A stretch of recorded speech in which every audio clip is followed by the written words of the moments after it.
Happy New Year, you guys. I'm so beyond excited that you are here to navigate this journey with me throughout the new year. I hope this brings you some prosperity and growth and self-love, along with the serenity and patience to appreciate the journey ahead while doing so. I know this episode is a day late. It surely will not be $1 short, though. With the kids being home on break for the holidays, it's not been an easy task to conquer. I'll go ahead and insert why. Moving forward, though, because it's exciting. It's the first day of 2024. We're on the right track. Our positive affirmation today, short and sweet. I am confident I am enough. So today's episode is going to be a bit different from the prior episodes. I don't feel like I have to condense and cram data or knowledge upon you guys. So I'm going to be able to actually pace myself a little bit more and not be as anxious because, well, I'm sure you could tell in the last couple of videos, it's been a very anxiety-ridden ride. But this does consist of 4 cognitive distortion exercises,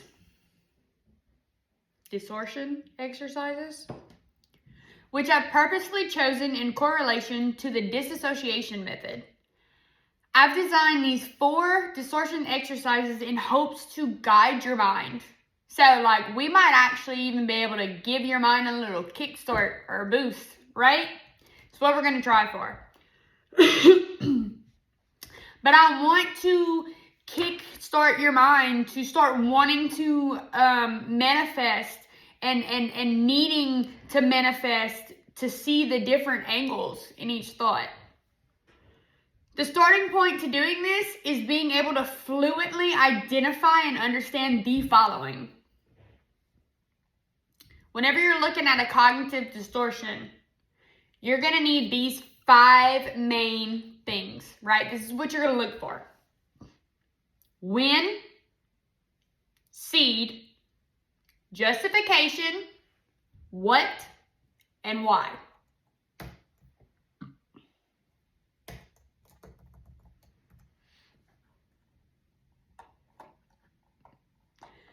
So,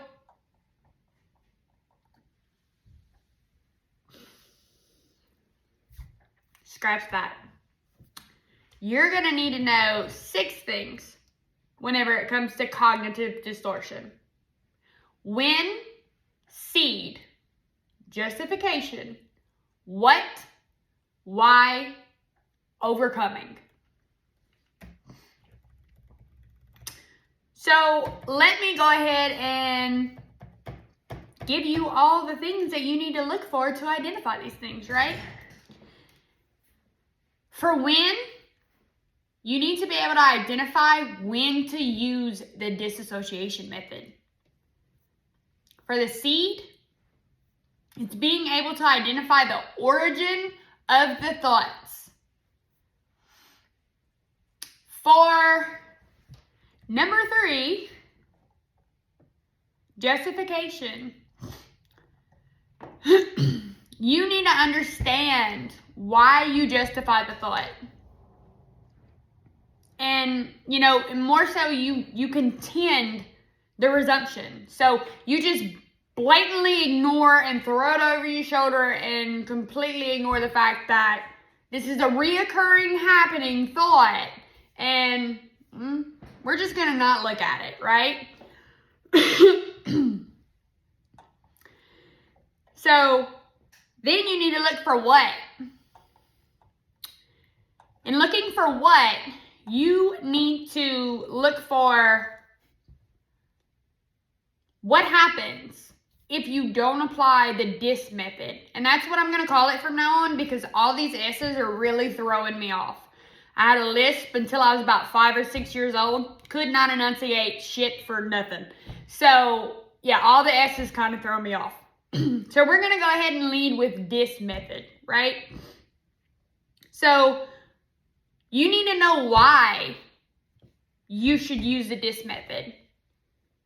Because, you know, it's the adulteration caused to you and others from the thought.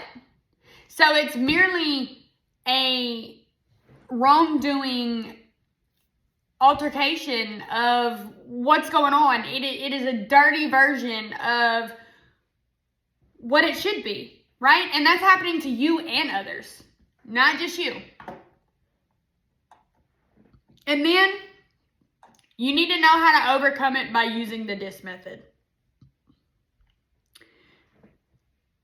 You go through a rendition with positive affirmations, right? Which means that you're going to use the multi-angle method with a positive affirmation. Sorry, y'all, I just finished eating, so my sinuses are draining. So the first distortion that we are going to overcross or come across, it's called a should statement. Now let's stop and think about that for a second. A should statement. What do you think that means? What do you think that entails? What do you think that does? I would love for you to take a moment, drop it in the comments, and tell me what you thought compared to what it is. Because that ultimately will show you where your mind's at and how much further you need to go. So all of those stupid, unnecessary yearly leap tests that they made us do in school, it's kind of what this is. But the definition of a should statement is to believe that things must be a certain way and feeling distressed when those expectations aren't met. You remember that bar I was telling you not to hold yourself up to?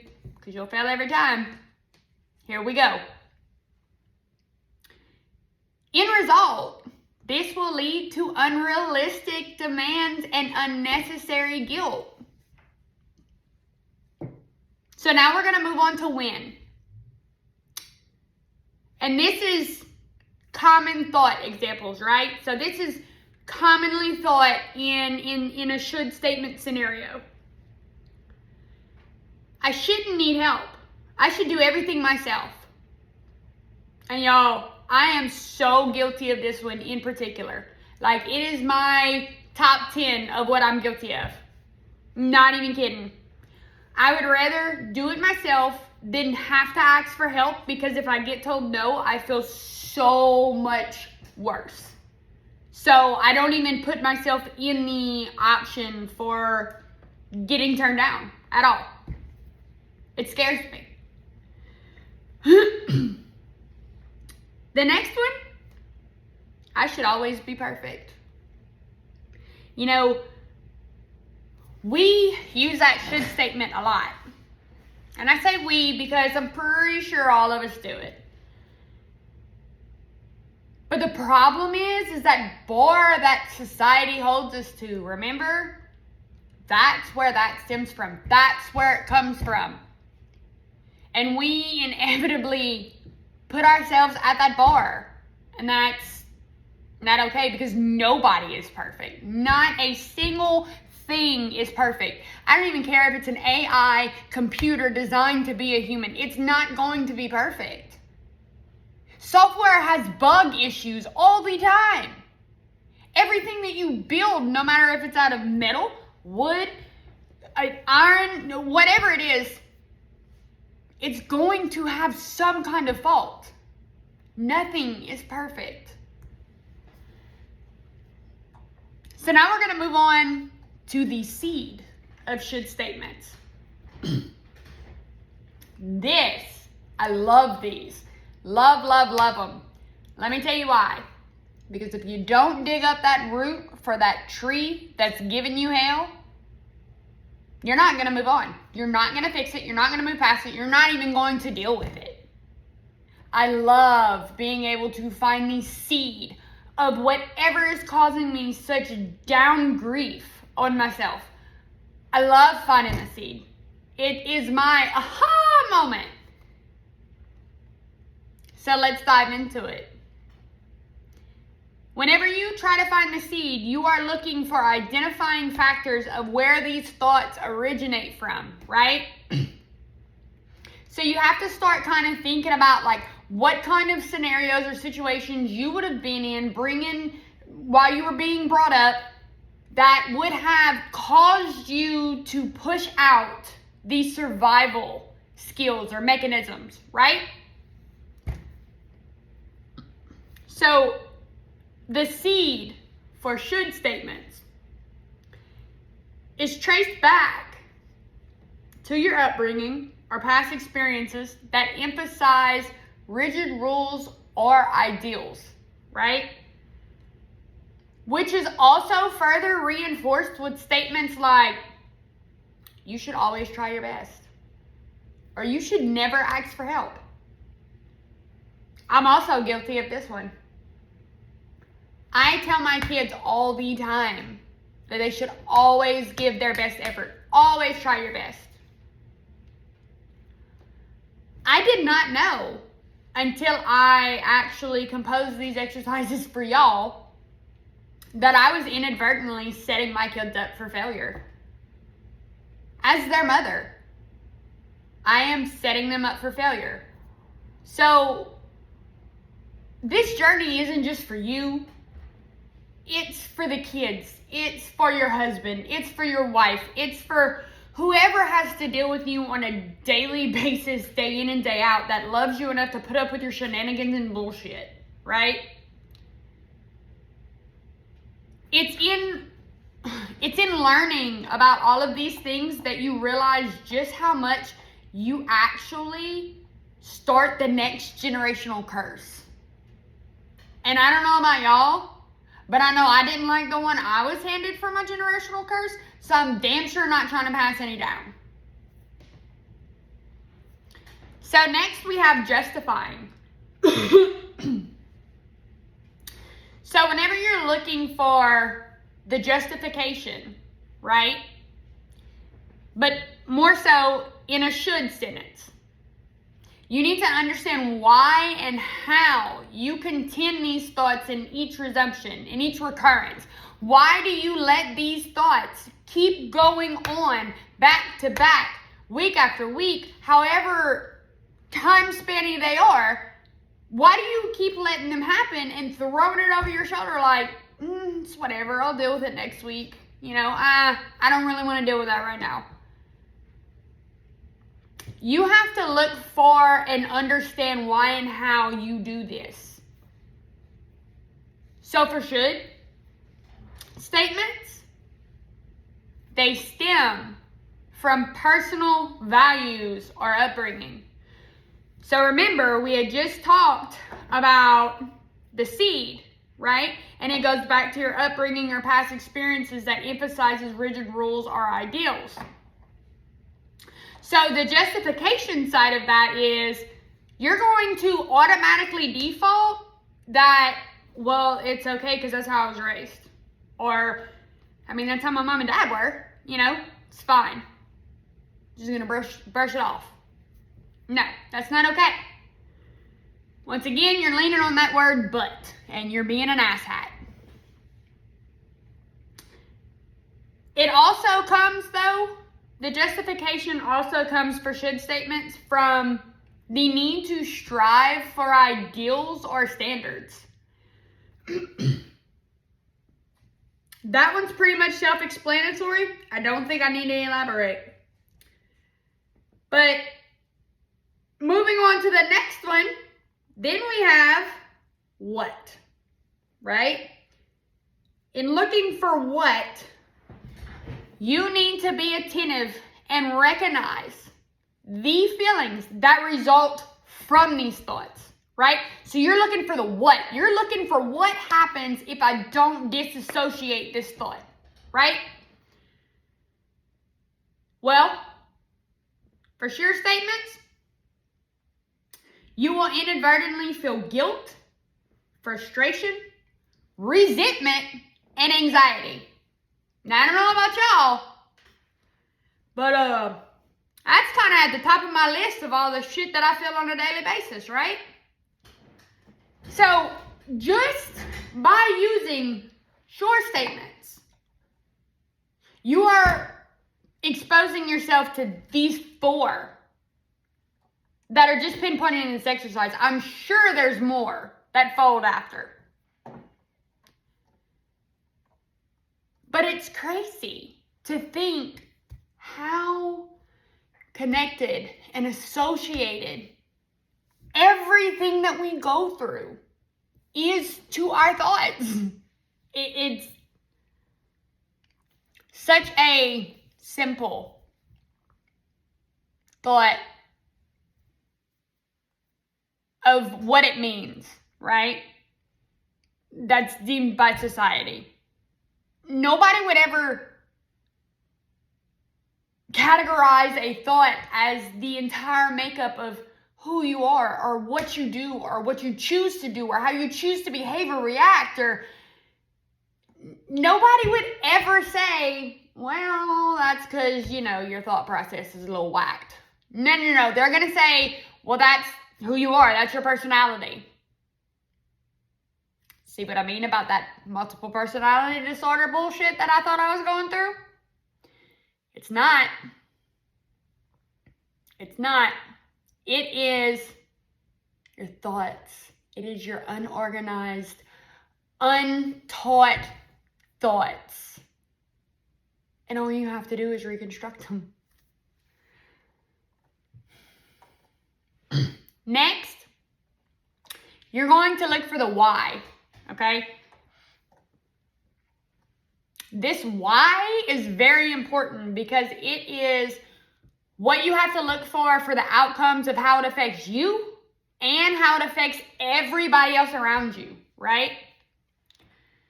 So in looking for the why, you have to be aware at just how much of an impact these thoughts could have on yourself and others.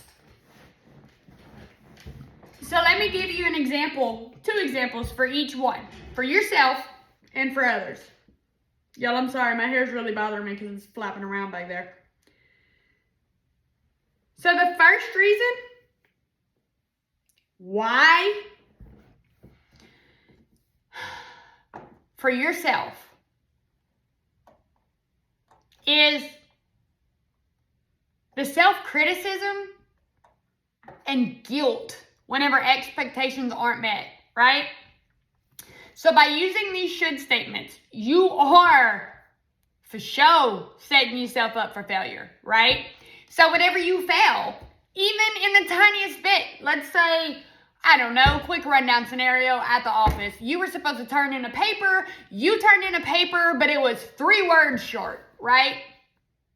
Because you didn't do a word count. You still turned in the fucking paper on time. You did a damn good synopsis. You did a wonderful construction on the paragraph structure. You did your openings and closings. You caught the attention of everybody that wanted to read it. But you left out 3 words of the 1,000 count. Is that really a failure? I mean, really, is it a failure? Or is it more of a success? And I mean, I could do a tree diagram for both of these things, for what it could be as a failure and what it could be as a success to outweigh them. But let me tell you, I don't need to. The weight of the outcome between the 2, you didn't fail just as much as the man didn't land on the damn moon. You functioned as an adult with ADHD. You crammed. You did the paper on time. You forgot 3 fucking words. And you know what? That's okay. Because you made it. You did it. Take your wins where you can. I mean, I don't know about y'all, but I know I often use the slogan or motto. That's what we're going to go with, motto. That with the kids, I have to pick my battles. I'm picking my battles, okay? I'm not fighting the stupid little small battle. I'm not doing it, Okay, if she didn't put another roll of toilet paper on the toilet paper holder, I'm just not going to use our bathroom. You pick your battles, right? So pick your battles with yourself. Take your freaking wins where they come, right? Moving on. After your self-criticism and guilt takes over whenever expectations aren't met, you will then undermine your self-esteem due to constant comparison to unrealistic standards. Let me tell you how it affects others. You will give them unfair judgment, and you will be disappointed in them whenever they don't meet your should criteria. Holding them to them expectations, it'll get you. You'll also have strained relationships due to unrealistic expectations. And then at the end of all of that, you're going to end up questioning yourself even more, talking about, oh my God, am I really that horrible? I must be that horrible. I did this, I did that. There's no need for all of that. No need. So then we have the last step. Overcoming should statements, right? We're going to call this the rendition. Whenever you go to overcome any of these obstacles, you're going to use the dis method, right? In using the dis method, you are going to consciously think about the fact that you prefer more realistic and flexible language. So instead of using I should do this, you should say it would be better if I did this, right? Instead of saying I have to do this, I would prefer if I did that. See, then you're setting yourself up to celebrate the small wins, the big wins, and the small losses. Then you're giving yourself room for compassion and to be a human and fail at something. So, you also want to make sure that whatever words you choose to associate in the place of should are not more aggressive on the back end, right? Don't replace it with a word like, instead of saying I should have to do this, saying I am expected to do this, or I am due to do this, or I have been ordered to do this. No, don't do that to yourself. Do not go and overanalyze it and replace it with a higher bar status that you're not going to be able to uphold. Because I've done that. In my first start of my journey, I did. I was like, you know what? I can speak it into existence, right? Like, let me set the bar higher and I'll strive harder so I can reach it. No, that makes no sense. None whatsoever. Don't do that to yourself, because I did it to mine and it was not easy and fun. But in doing this, in taking the thoughts of making sure that you associate another word in the place of should that does belong there, you're going to effortlessly open yourself up to being self-compassionate. So, closing out the should statements, right? That was just number one. Your positive affirmation for should statements is I choose what feels right, not what I should do. Let me explain to you just how hard that hit me whenever I first read it. A little while back, I had a scenario situation that I didn't care who I hurt, what I took, what I did. I knew that I had to finish my house, right? I knew that I had to pay those bills. I knew that I had to not lose all of my progress. So I did what I had to do. If I would have had the rendition with a simple baseline of I choose what feels right, not what I should do, I think that things would have come out a little bit differently. That sentence right there has so much weight behind it. All right. Next up. This is also one that I'm really guilty of, right? So, it's called, funny story. Any vehicle that I've ever bought brand new off the lot was either red or gray, right? One day I looked at my husband and I said, you know what? I must pick vehicle colors like I am a person, because there's no gray with me. There's either black or white. Like, I'm either fighting ready to go or I'm chilling. You know, it's black or white. There is no gray. None. Well, this is called polarized thinking. And it is literally an all or nothing way of thinking, seeing things in black and white terms. It's where you don't even recognize the shades of gray or complexities in it at all. Not at all. You just completely ignore it. Like, whatever, you know? And that's exactly what I do. Y'all, there is no gray in my vision at all. I do not see a middle. It's either all or nothing. It is black or white. I have such a bad problem with this that after actually constructing y'all's exercises for these first 4, I really started to reflect, because I never really saw my polarized thinking as an issue, right? It's protected me. It has kept me out of some pretty serious situations. So I thought that it was a good thing. But after breaking it down for this exercise, there's so many things that you inadvertently ignore that you don't even give yourself the option for by having a polarized thinking viewpoint.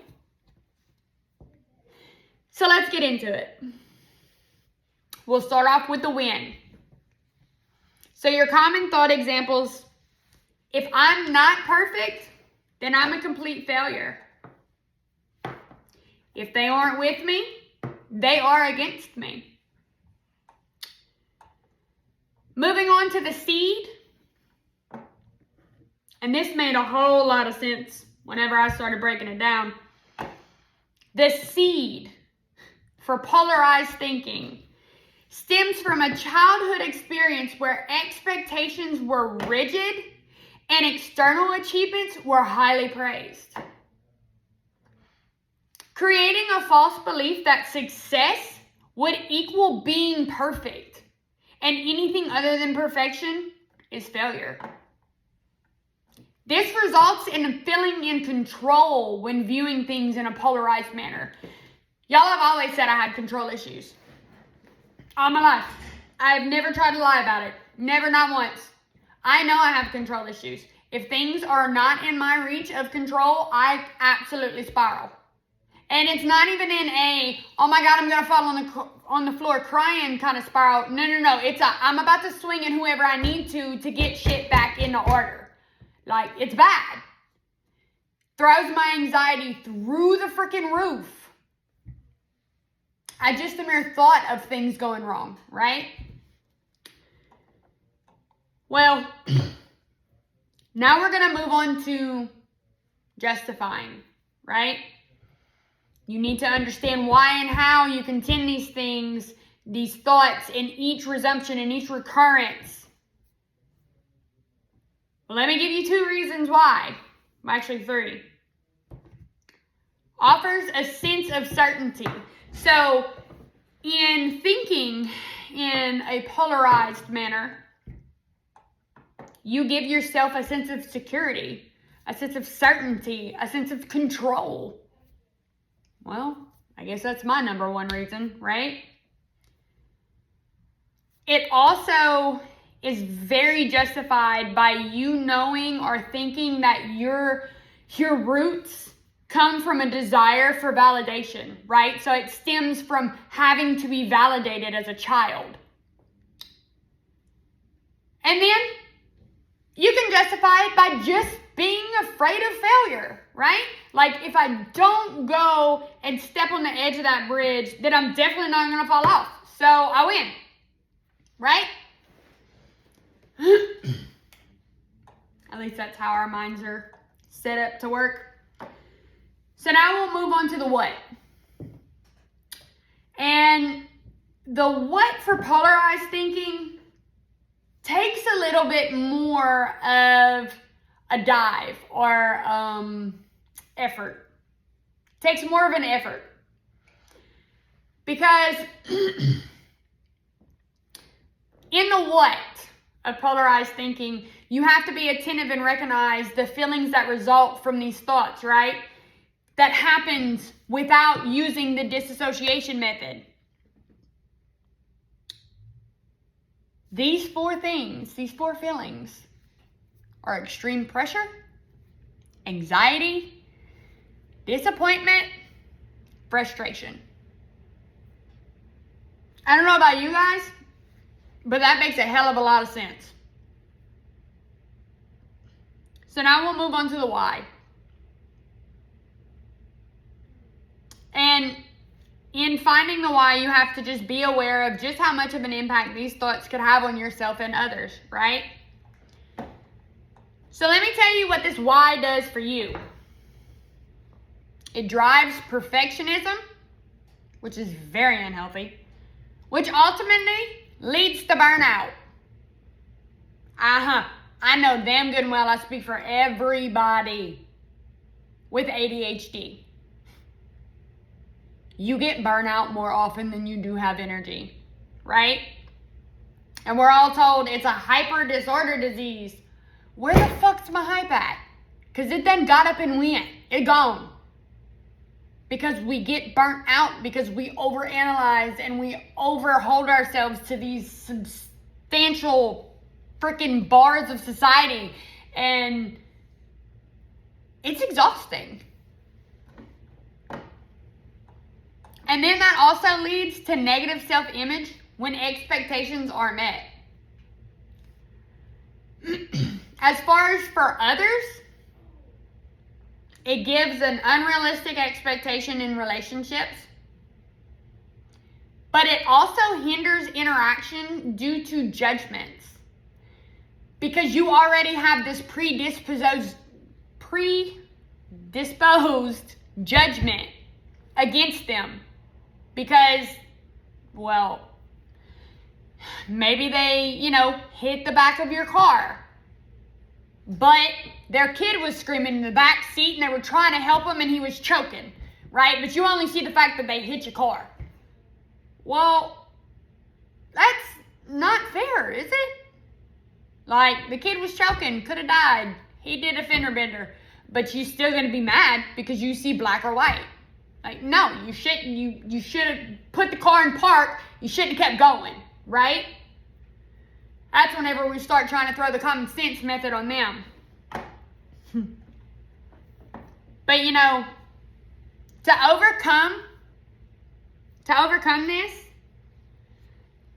you use the disassociation method. You follow the disassociation method with self-compassion. Remind yourself that you don't need to be perfect to be worthy. You are already worthy. And reiterate this by challenging it with a more balanced statement.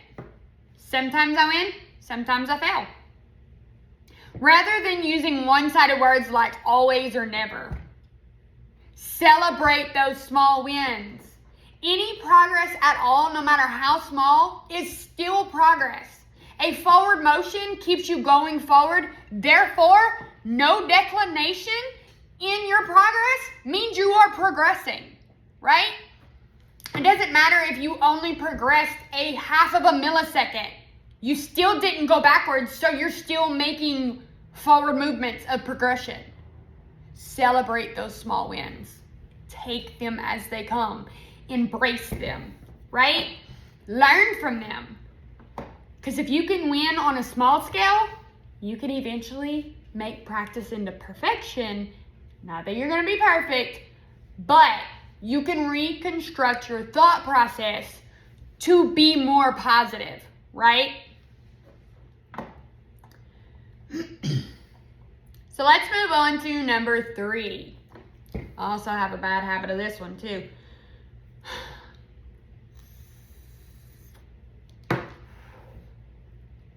Fortune telling.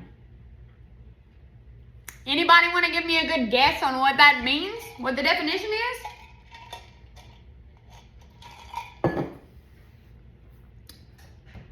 It's predicting negative outcomes without evidence. Always assuming things to go wrong in the future. This will lead to anxiety and avoidance of situations based on unfounded expectations. So let's move on to the win with our common thought examples. I won't do well on the exam. I'm going to fail. I'll embarrass myself if I speak up in the meeting. I've never actually related to that second one, but you know, teach their own. So after identifying the win, let's move on to the seed. It can develop from inconsistent and unstable environments where seeking certainty by predicting outcomes becomes a way to manage anxiety. It's a coping mechanism. That's what it is. It's a coping mechanism that we somehow along the way learned. It can also be stemmed from personal experiences of disappointments or setbacks that may lead to anticipating negative outcomes to protect themselves. It's the negativity for avoidance of hurt. Just like I said a while ago, if I stand on the edge of that bridge, I might fall off, I might not. But if I don't stand on the end of that bridge, I'm not going to fall off. Right? Yeah. So, moving on to justification. Okay. A strong desire to prepare for the worst case scenario. Fear of disappointment or failure. And my sole favorite, attempting to gain control. And you know, looking at it from this side, trying to analyze it and dissect it, those are very justified reasons. For somebody that's been hurt real bad, for somebody that's been broken and shattered on the floor and didn't know how to pick up the pieces, those are justified reasons. They're not excuses, they're reasons, right? That's how my brain justifies them. But we are cheating ourselves so much in trying to gain control, in living in fear, in effortlessly picking apart every single piece of the scenario to find that bad thing that could go wrong so we could prepare for it, right? It's another thing that leads to burnout. Mental exhaustion is so real, y'all. So let's move on to the what. Okay, what happens without the disassociation manner? You end up having full-fledged anxiety. You end up deciding for avoidance over confrontation. You end up with more stress from feeling left out due to your choice of avoidance, which ultimately leads to self-doubt. So let's move on to the why. For yourself, increase stress and anxiety from anticipating negative outcomes. What did I just say? Burnout. Here we come. And missed opportunities and experiences due to avoidance behaviors. We do. We shut ourselves in our little box and we feel safe there. There's so many opportunities we're missing out on by avoiding everything because we just know it's going to be a shit show in a handbasket and nothing ever bad happens. But we know in our gut, if we were to show up, it would have went to shit in a handbasket, right? That's what we tell ourselves. We got to stop. I say we because I'm guilty of it too. Really bad. So this is how it affects others. They'll be left with a misunderstanding due to the negative assumptions that are going to affect your interactions, right? It's also going to lead to rocky relationships from projecting negative expectations onto them or the entire situation. So let's move on to overcoming. You have to make sure that you actually consider if your negative predictions are based on facts. Okay, so after you're done spiraling and justifying and telling yourself, nope, I'm not going to the store because I know that somebody's going to be there with a gun and no. If that scenario goes through your head, I need you to then hold yourself accountable and step back and say, okay, has there been any calls in to the local police department today about a shooting in any of the vicinity? Has anybody been spotted in the parking lot whenever you pull up that looks suspicious? Is anybody acting suspicious? Is your Walmart in a big city or a small town? Because if it's in a small town, you're obviously being ridiculous. But I live in a small town. So here we are. I'm ridiculous. But anyway, you have to hold yourself accountable to look for those facts and realize, okay, maybe I kind of jumped the gun and I'm being a little overboard, right? You have to. Because if you don't, you are going to cheat yourself out of so many things in life. So many missed opportunities for relationships, companionships, for just happy interactions, for loving other people, for being someone's reason why they don't leave the world that day. You might miss that opportunity because you're stuck in the house because you know that somebody's going to be shooting in the parking lot at Walmart, right? So you got to stop that. Or else go crawl in a hole and don't want anything else for the rest of your life. Because that's what we're doing to ourselves. We are hindering ourselves of so many opportunities and interactions. It's ridiculous. But once again, we had to use it as a coping mechanism for survival, and it's how we survived, right? So it is what it is. And always remember to counter your prediction by considering more optimistic outcomes. You always got to throw that in there. There's got to be some kind of balance somewhere. So number 4. This is our last one. We're almost done. But number 4. The mental filter. How many times have you been told in your life that you don't have a filter? I know I've been told that ever since I started talking. The definition of mental filter is it will lead to an altered perception of reality and will perpetuate negative emotions. Isn't that what happens to us all the time?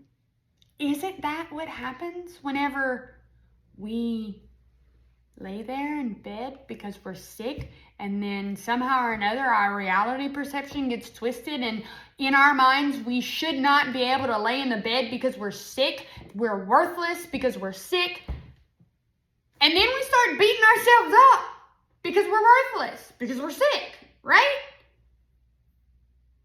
Y'all, come to find out, we have a mental filter. We just didn't have a mouth one. And this is what ultimately causes your inner critic to put you down for unknown reasons. So let's move on to the win of this mental filter. I received praise, but I made a small mistake. I still failed.